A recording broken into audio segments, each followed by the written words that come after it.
Hello everyone.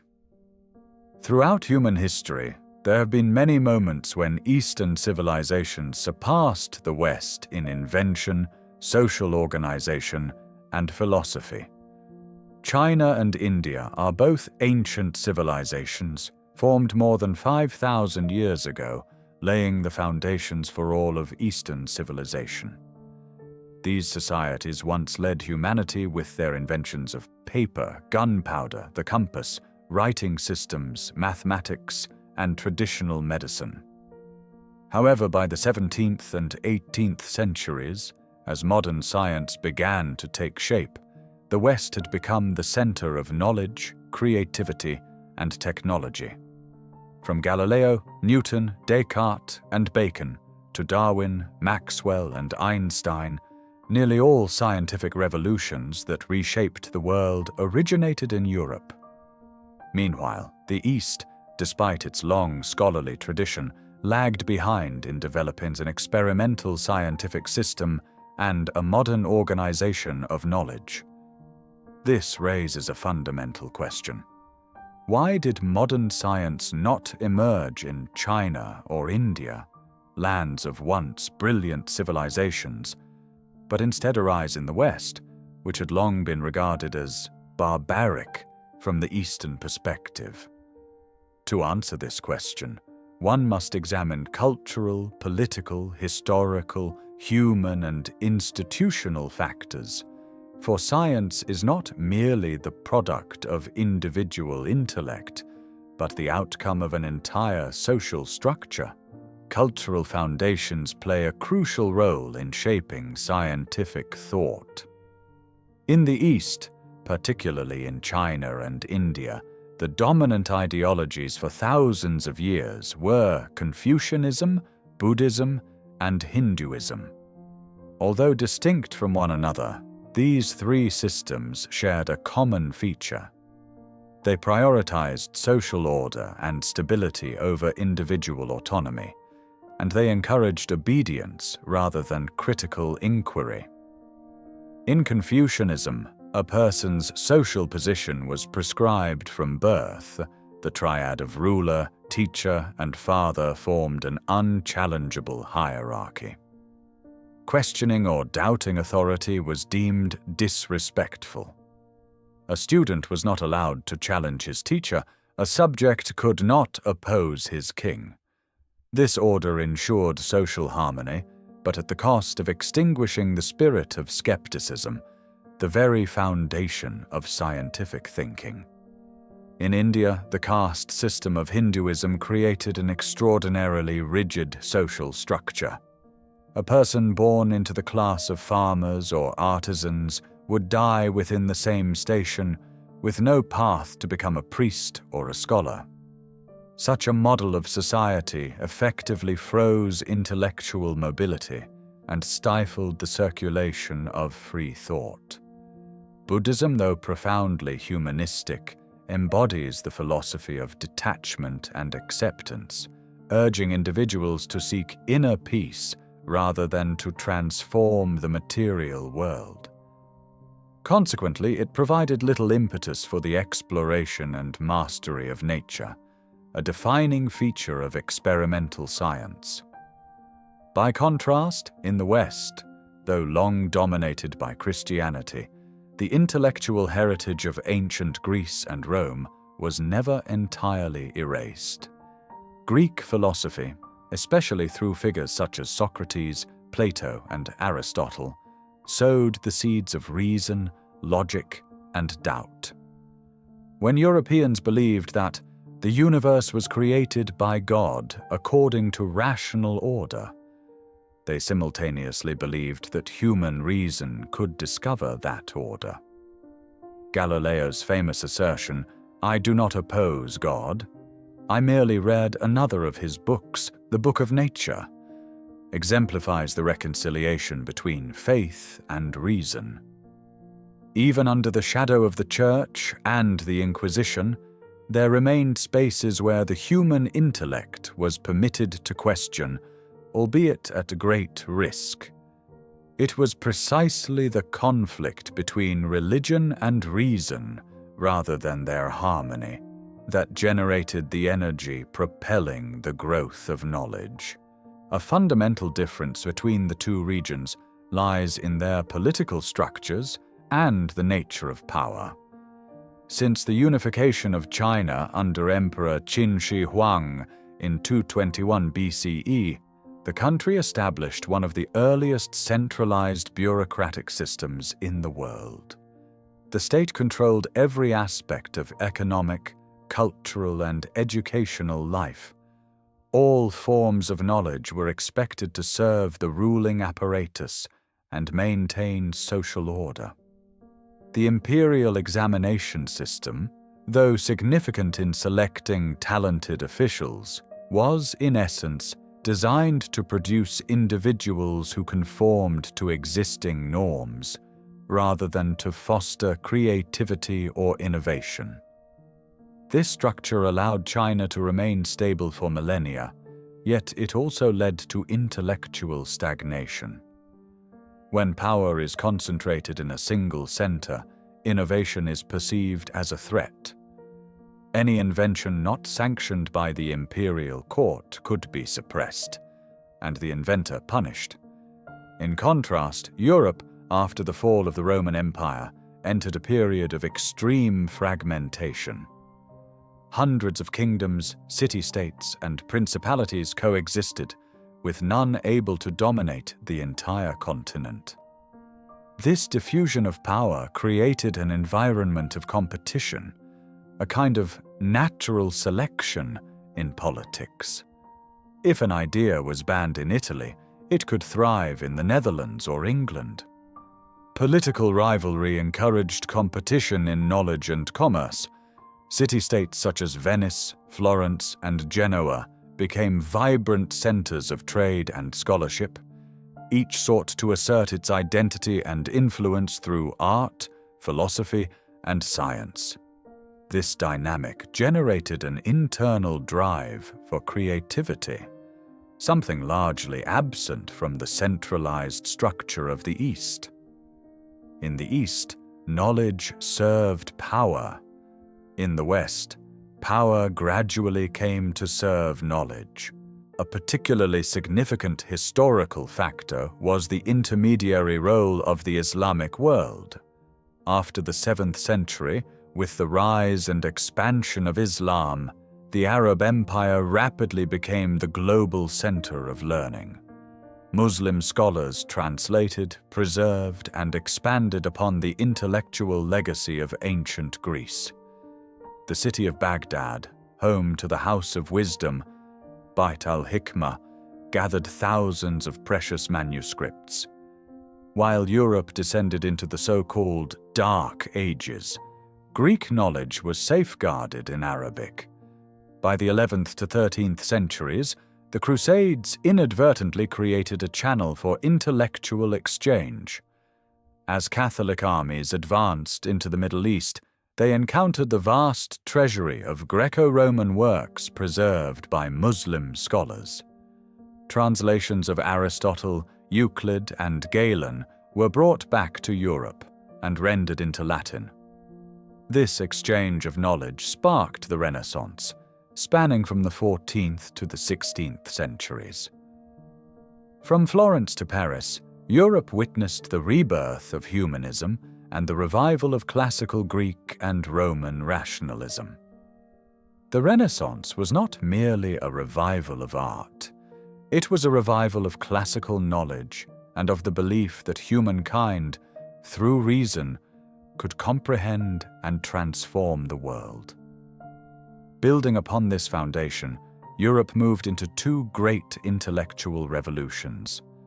The Reformation, initiated by Martin Luther in the early 16th century, which shattered the Church's absolute authority, and the scientific revolution of the 17th century, which laid the groundwork for modern science. Francis Bacon established the experimental method. Galileo Galilei demonstrated that knowledge must be verified by observation rather than dogma. Isaac Newton unified classical physics through the laws of motion and universal gravitation. This was the period in which the West crystallized the foundations of modern scientific thought, one that placed reason, evidence, and skepticism above authority. Meanwhile, the East, particularly China, continued to bind knowledge to morality and social order. No renaissance ever occurred in the East, for philosophy there had never been separated from the frameworks of ethics and politics. Some recent scholars argue that the differences between East and West are also linked to psychological, sociological, and even genetic characteristics.